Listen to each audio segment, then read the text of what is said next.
जय माता दी। नमस्कार दोस्तों, स्वागत है आप सभी का हमारे YouTube चैनल लक्ष्मी शर्मा की कहानियां पर। ओम नमः भगवते वासुदेवाय।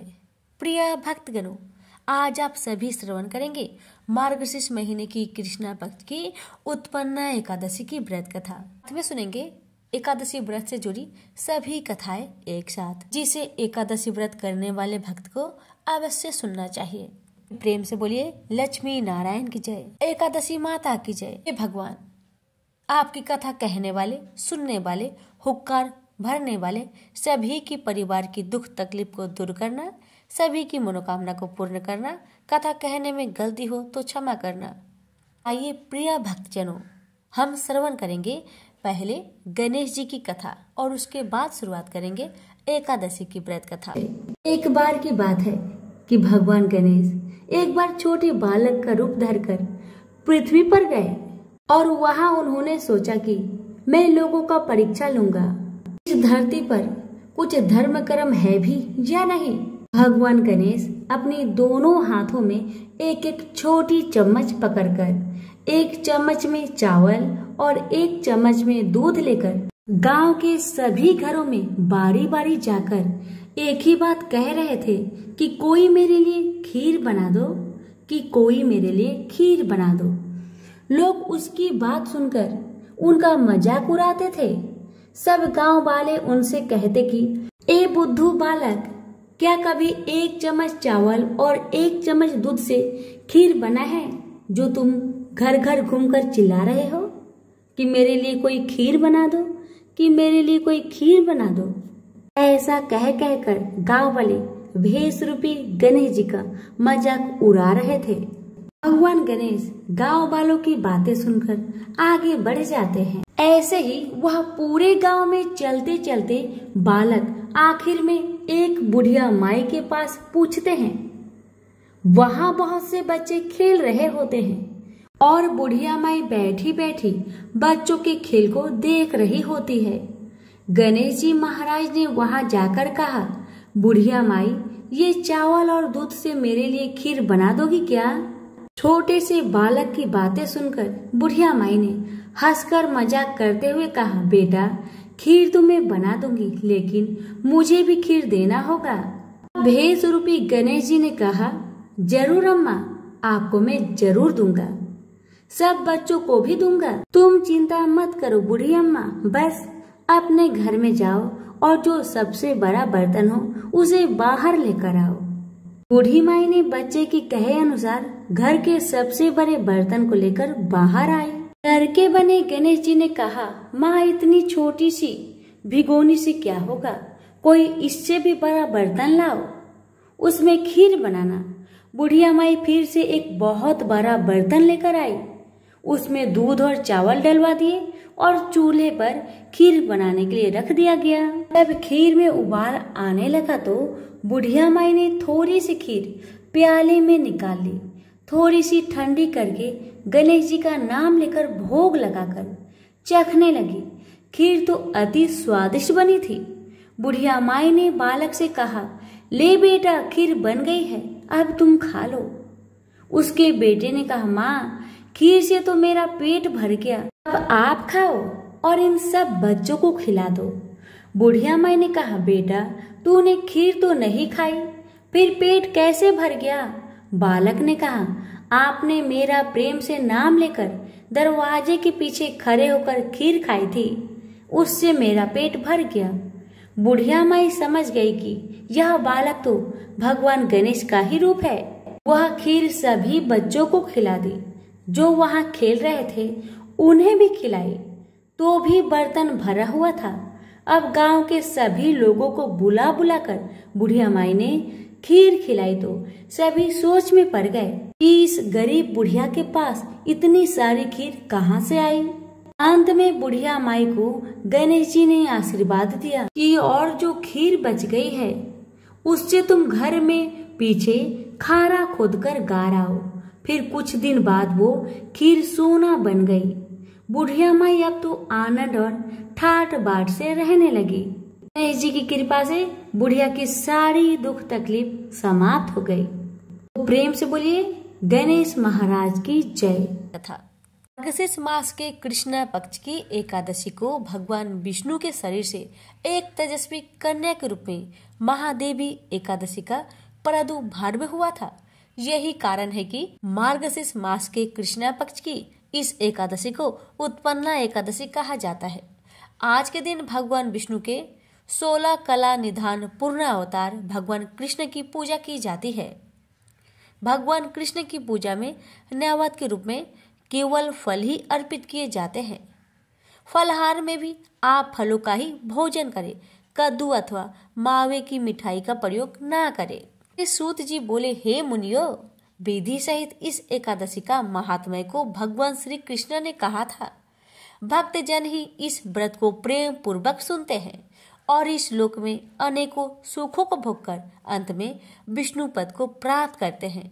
सूत जी ने कहा, हे प्रभु, इस एकादशी व्रत का महात्म्य क्या है? इस व्रत को करने से क्या पुण्य मिलता है और उसकी विधि क्या है? सो आप मुझसे कहिए।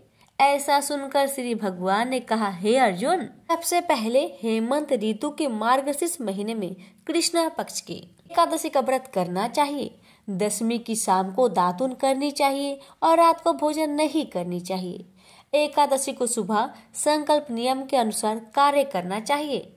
स्नान करने से पहले शरीर पर मिट्टी का लेपन लगाना चाहिए। चंदन का मंत्र इस प्रकार है, अश्वकांते रथकांते विष्णुकांते वसुंधरे उर्वेतापि वराहेन कृष्ण न सताबाहुना मृतिके हर में पाप यन्मया पूर्वक संचितम त्वाहेतेन पापेन गच्छामि परमा गतिम। स्नान के बाद धूप दीप नेवत से भगवान का पूजन करना चाहिए। रात को दीपदान करना चाहिए। ये सकर्म भक्ति पूर्वक करने चाहिए। उस रात को नींद और स्त्री प्रसंग को त्याग देना चाहिए। एकादशी के दिन तथा रात्रि में भजन सत्संग आदि शुभ कर्म करने चाहिए। उस दिन श्रद्धा पूर्वक ब्राह्मणों को दक्षिणा देनी चाहिए और उनसे अपनी गलतियों की क्षमा मांगनी चाहिए। धार्मिक जनों को शुक्ल और कृष्ण पक्ष की दोनों एकादशियों को एक साथ समझना चाहिए। उनमें भेद मानना उचित नहीं है। ऊपर बताई गई विधि के अनुसार जो एकादशी का व्रत करते हैं उनको शंखों द्वार तीर्थ एवं दर्शन से जो पुण्य मिलता है वह एकादशी व्रत के पुण्य के 16वें भाग के बराबर भी नहीं। व्यतिपात लोक में संक्रांति में तथा चंद्र सूर्य ग्रहण में दान देने से और कुरुक्षेत्र में स्नान करने से जो पुण्य प्राप्त होता है वही पुण्य मनुष्य को एकादशी का व्रत करने से प्राप्त होता है। जो फल देवपाठी ब्राह्मण को 1000 गौदान करने से मिलता है उससे 10 गुना अधिक पुण्य एकादशी का व्रत करने से मिलता है। 10 श्रेष्ठ ब्राह्मण को भोजन कराने से जो पुण्य मिलता है वह एकादशी की पुण्य के 10वें भाग के बराबर होता है। निर्जल व्रत करने का आधा फल एक बार भोजन करने के बराबर होता है। उपरोक्त कोई सा एक व्रत जरूर करना चाहिए। एकादशी का व्रत करने पर ही यज्ञ दान तप आदि मिलते हैं, अन्यथा नहीं। अतः एकादशी को अवश्य ही व्रत करना चाहिए। इस व्रत में संग से जल नहीं पीना चाहिए। मछली सुअर तथा अन्य एकादशी के व्रत में वर्जित है। एकादशी व्रत का फल 1000 यज्ञों से भी अधिक है। ऐसा सुनकर अर्जुन ने कहा, भगवान, आपने इस एकादशी की पुण्य को अनेक तीर्थों से श्रेष्ठ तथा पवित्र क्यों बतलाया है? सो सब आप विस्तार पूर्वक कहिए। भगवान बोले, हे अर्जुन, सतयुग में महाभयंकर दैत्य हुआ था। उसका नाम मूर था। उस दैत्य ने इंद्र आदि देवताओं पर विजय प्राप्त कर लिया था और उनके स्थान से उन्हें हटा दिया था। तब देवेंद्र ने महादेव जी से प्रार्थना की कि हे शिव शंकर, हम सब देवता मूर दैत्य के अत्याचार से दुखित हो मृत्यु लोक में अपना जीवन व्यतीत कर रहे हैं। अन्य देवताओं की हालत का तो मैं वर्णन नहीं कर सकता। आप कृपा कर इस महान दुख से छूटने का उपाय बताइए। शंकर जी बोले, हे देवेंद्र, अतः विष्णु भगवान के पास जाइए। इंद्र तथा अन्य देवता महादेव जी के वचन सुनकर क्षीर सागर गए। यहाँ पर भगवान विष्णु शेष शैया पर शयन कर रहे थे। भगवान को शयन करते देखकर देवताओं सहित इंद्र ने स्तुति की। हे देवताओं के देव, आप स्तुति करने योग्य है, आपको बारंबार प्रणाम है। हे दैत्यों के संहारक, हे मधुसूदन, आप हमारी रक्षा करें। हे जगन्नाथ, समस्त देव दैत्य से भयभीत होकर हम आपकी शरण में आए हैं।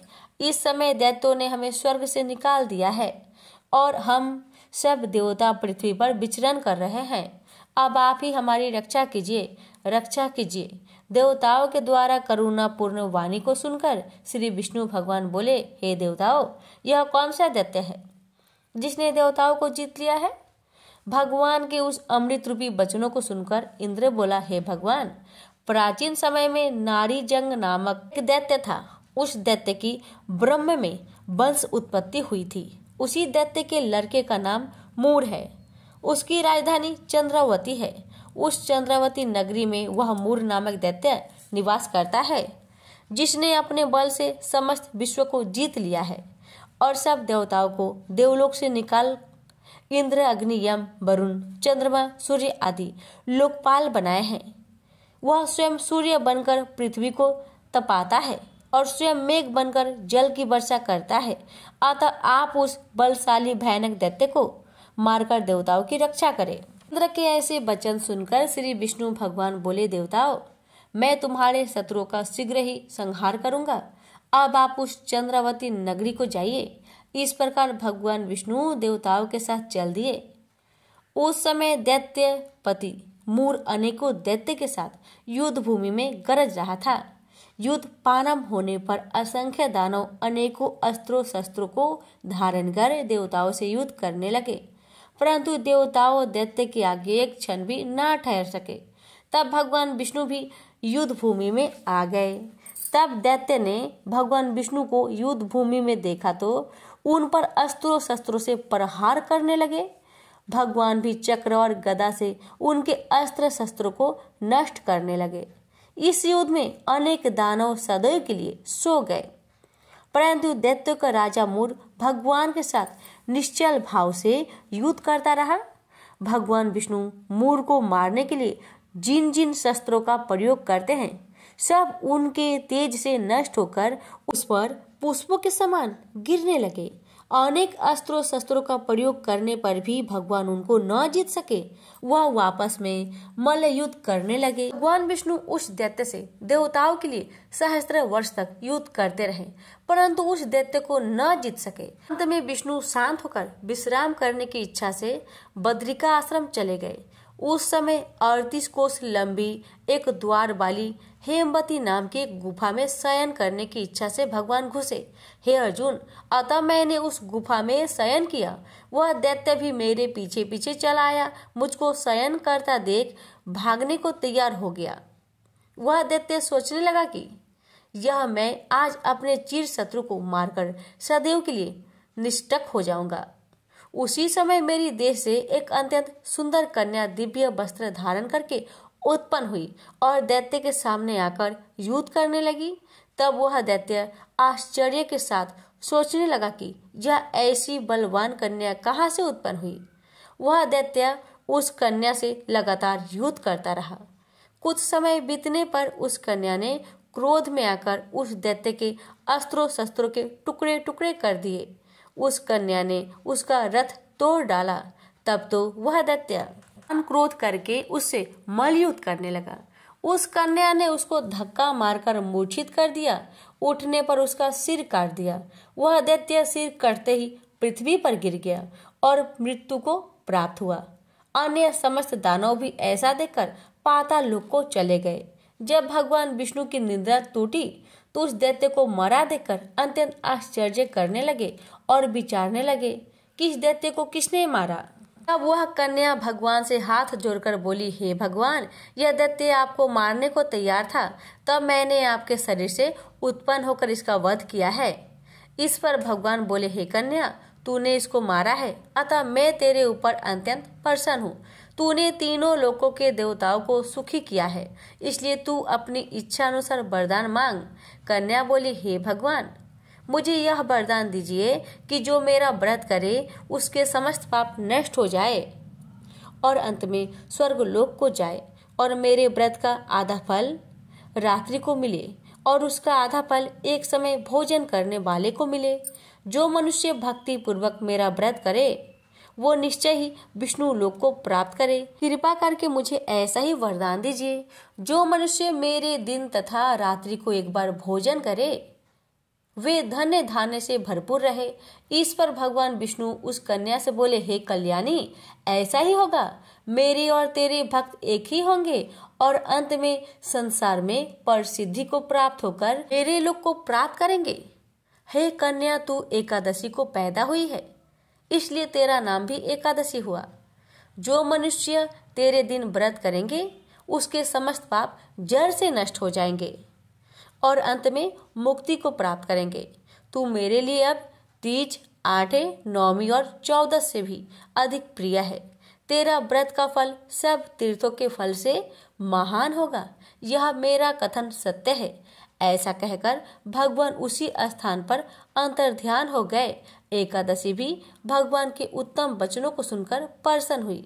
भगवान बोले, हे अर्जुन, सब तीर्थों दोनों व्रतों के फल से एकादशी व्रत का फल सर्वश्रेष्ठ है। मैं एकादशी व्रत करने वाले मनुष्य के शत्रुओं को नष्ट कर देता हूँ और उन्हें मोक्ष देता हूँ। उन मनुष्य के विघ्नों को मैं स्वयं ही नष्ट कर देता हूँ। हे अर्जुन, यह मैंने तुमसे एकादशी की उत्पत्ति के बारे में बताया। एकादशी व्रत समस्त पापों का नष्ट करने वाला है और सिद्धि को देने वाला है। उत्तम मनुष्य को दोनों पक्षों की एकादशी को समान समझना चाहिए। उनसे भेदभाव मानना उचित नहीं है। जो मनुष्य एकादशी महात्म्य को श्रवण व पठन करते हैं उनको अश्वमेध यज्ञ का फल मिलता है। तो प्रेम से बोलिए, विष्णु भगवान की जय, लक्ष्मी माता की जय, एकादशी माता की जय। प्रिय भक्तजनों, अब आप श्रवण करेंगे 11 माता की व्रत कथा। बहुत समय पहले की बात है। एक गांव में एक रामू नाम का इंसान रहता था। उसका अभी अभी विवाह हुआ था और पत्नी कुछ दिन साथ रह के मायके चली जाती है। पत्नी के बिना रामू को मन नहीं लगता था। इसी कारण वह अपनी पत्नी को लाने के बारे में सोचता है और नए नए कपड़े पहनकर अपने ससुराल की तरफ चल पड़ता है। कुछ दूर जाने पर रामू को एक नदी में एक गाय दिखाई पड़ती है। गाय पानी पीने के लिए नदी में उतरती है, लेकिन पानी के अंदर दलदल होने के कारण गाय उसी में फंस जाती है और बाहर निकलने का बहुत प्रयास करती है, मगर निकल नहीं पाती। तभी उसकी नजर रामू पर पड़ती है। गाय रामू से कहती है, बेटा मुझे बचा लो, मैं पानी के अंदर दलदल में दब रही हूँ, मुझे बचा लो। गाय की बात सुन रामू कहने लगा, नहीं नहीं, मैं अपने ससुराल जा रहा हूँ और पहली बार जा रहा हूँ। मेरी नई नई कपड़े दलदल में पड़ेगी तो गंदी हो जाएगी। अगर मैं गंदे कपड़े में अपने ससुराल जाऊंगा तो मेरा क्या इज्जत रह जाएगी। ससुराल वाले क्या कहेंगे कि कैसा मेरा दामाद है। नहीं नहीं, मुझे माफ करो, मैं तुम्हें अभी नहीं बचा सकता। रामू की बात सुन गाय बोली, आज 11 का दिन है, अगर तुम मुझे बचाओगे तुम्हें बहुत पुण्य मिलेगा, जीवन में बहुत तरक्की करोगे, मुझे बचा लो। रामू फिर बोला, नहीं, मैं अपने ससुराल से अपनी पत्नी को लेकर आऊंगा, तब मैं तुम्हें निकाल दूंगा। गाय रामू की बात पर बहुत क्रोधित हो गई और उसने श्राप दिया, जा तू 4 पहर के बाद गधा बन जाएगा। गाय के श्राप सुनते ही रामू गाय से हाथ जोड़कर माफी मांगने लगा, हे गाय माता, मुझे माफ करे। इतना रामू कह ही रहा था कि तब तक गाय माता पानी में डूब गई और उनकी मृत्यु हो गई। अब रामू बेचारा बहुत परेशान हो गया। जल्दी जल्दी अपने ससुराल गया और अपनी पत्नी को लेने की बात अपनी सास ससुर से कहने लगा। सास ससुर बोले, बेटा पहली बार आए हो तो 4 दिन तक रुक कर जाओ। लेकिन रामू अपने सास ससुर और घर वालों की बात नहीं माना। उसने अपनी पत्नी को एक कमरे में ले जाकर गाय की शराब वाली बात अपनी पत्नी को कह सुनाई। अब पत्नी भी रामू के साथ उसी समय अपने घर से विदा लेकर चल पड़ी। जैसे ही दोनों पति पत्नी अपने गांव को आए, जल्दी से अपने घर में जाकर दरवाजा को बंद कर दिया और ठीक वैसे ही पति गधा बन गया। अब तो पत्नी घर के सारे दरवाजे खिड़की हमेशा बंद रखती थी। घर में जितने भी अनाज थे, सारे अनाज कुछ दिन में ही समाप्त हो गए। अब पत्नी बेचारी बहुत परेशान हो गई और अपने गधा पति से कहने लगी, सुनिए जी, घर में तो थोड़ा भी अनाज नहीं है। अब हमें बाहर मेहनत मजदूरी करके कुछ तो कमाना पड़ेगा अपनी पेट पालने के लिए। गधा रूपी पति कहने लगा, हाँ तुम ठीक कह रही हो, चलो मैं भी तुम्हारे साथ जाऊंगा। अब पति पत्नी दोनों अपने घर के बाहर निकल गए काम की तलाश में। कुछ दूर आगे बढ़ने पर उन्होंने देखा कि राजा पासी में एक कुआं खुदवा रहे थे। रामू की पत्नी ने राजा के पास जाकर कहा, महाराज जी कृपा करके मुझे कुछ काम दे दीजिए। तब राजा ने कहा, ठीक है। राजा ने उसे मिट्टी ढोने का काम दे दिया। रामू की पत्नी मिट्टी का डाला उठाकर अपने सर पर लेकर जाने लगी। बहुत से लोग देखे, सभी लोगों ने कहा, अरे तुम इस गधे के ऊपर मिट्टी क्यों नहीं रखकर ले जाती? तो पत्नी कुछ नहीं कहती। एक दिन राजा की नजर रामू की पत्नी पर पड़ी। तब राजा ने कहा, बहन तुम मिट्टी का डाला इस गधे के ऊपर रखकर क्यों नहीं ले जाती? अपने सर पर क्यों रखकर ले जा रही हो? राजा की बात सुनकर पत्नी रोने लगी और कहने लगी, महाराज ये मेरे पति है, ये कोई गधा नहीं। इन्हें गाय माता ने श्राप दे दिया है, उसी के वजह से यह गधा बन गए हैं। सुनो बहन, तुम उदास मत हो, मैं तुम्हारी इस गधा पति को ठीक करने का बहुत प्रयास करूंगा। तुम अपने इस गधे को लेकर कल महल में चली आना। इतना कहने के बाद राजा अपने महल में गए और पंडितों को बुलावा भेजा। जब पंडित लोग महल में आए तो राजा ने गाय की शराब वाली सारी कहानी पंडितों को बताया और बोले, इसका कोई उपाय निकाला जाए।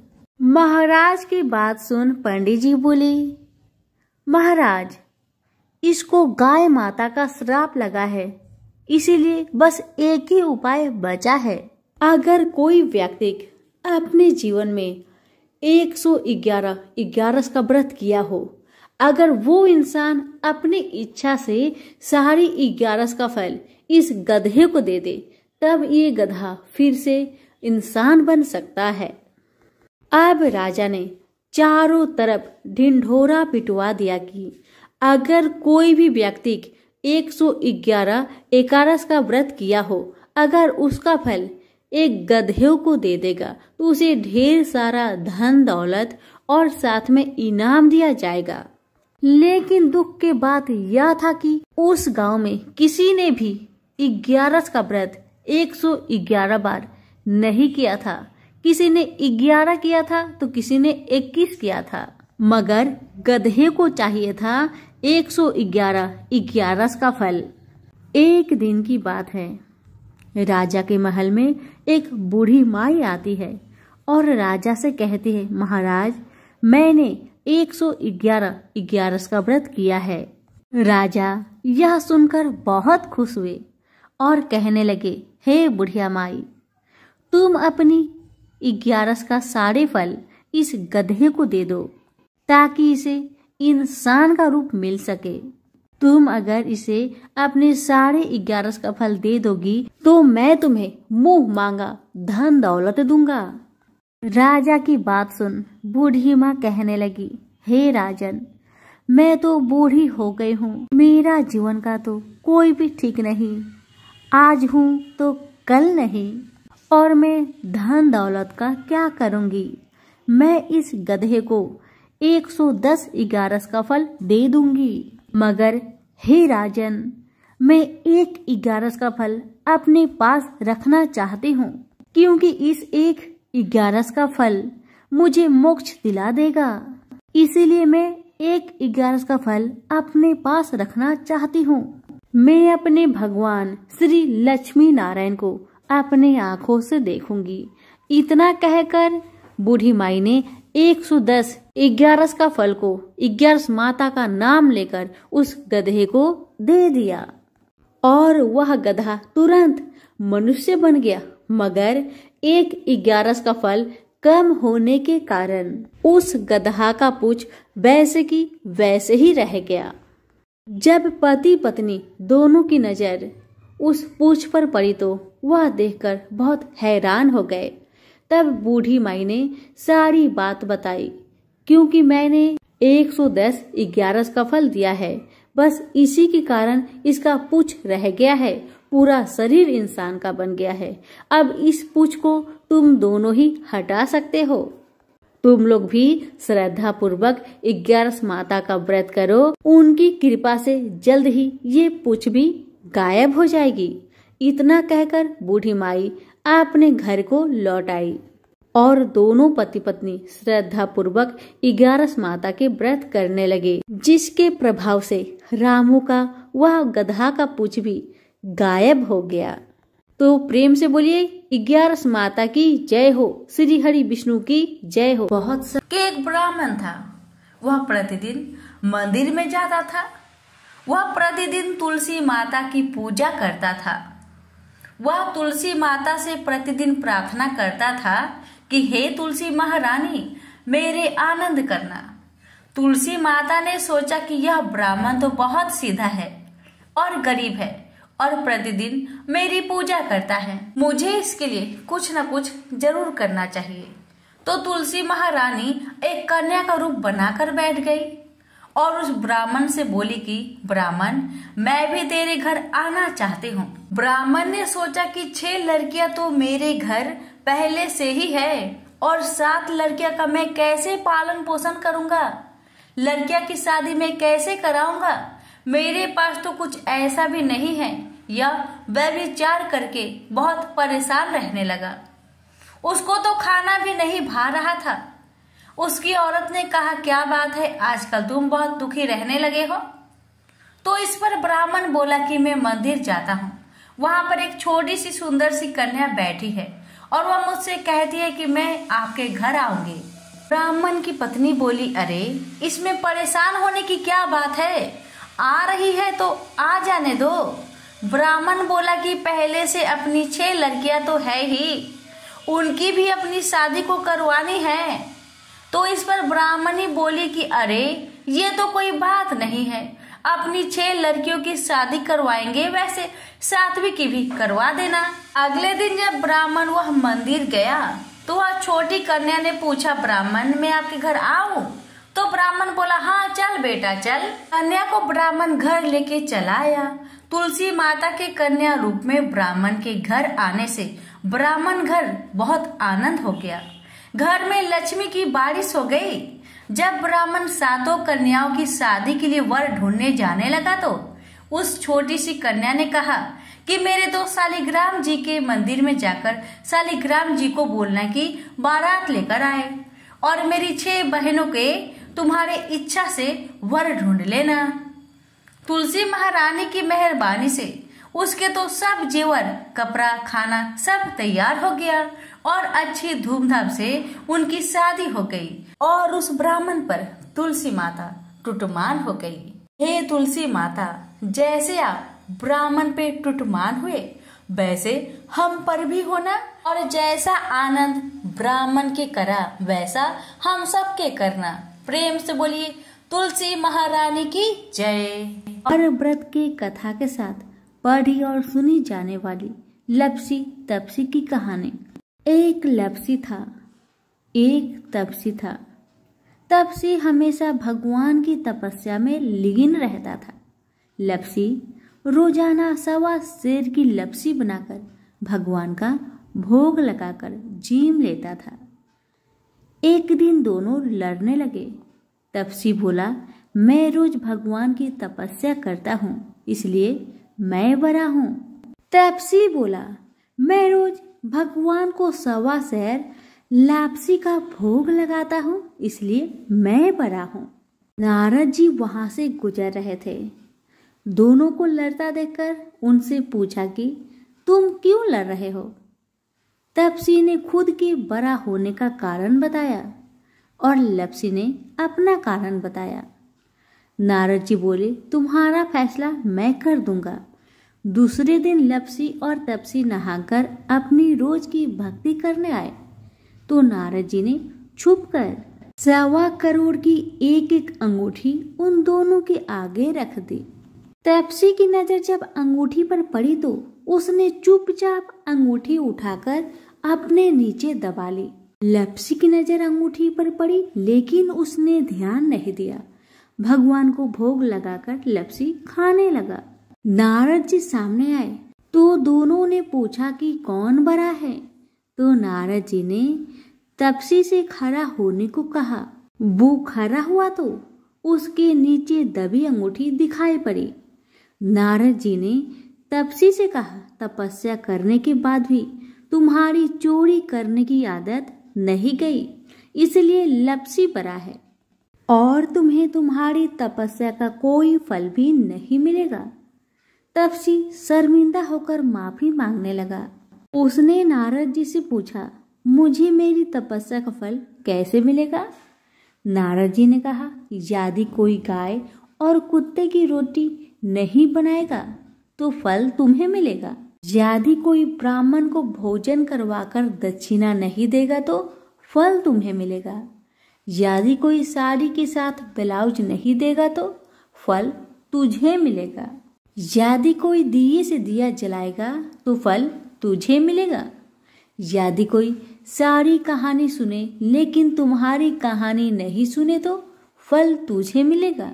उसी दिन से हर व्रत कथा कहानी के साथ लपसी तपसी की कहानी भी सुनी और कही जाती है। तो प्रेम से बोलिए विष्णु भगवान की जय।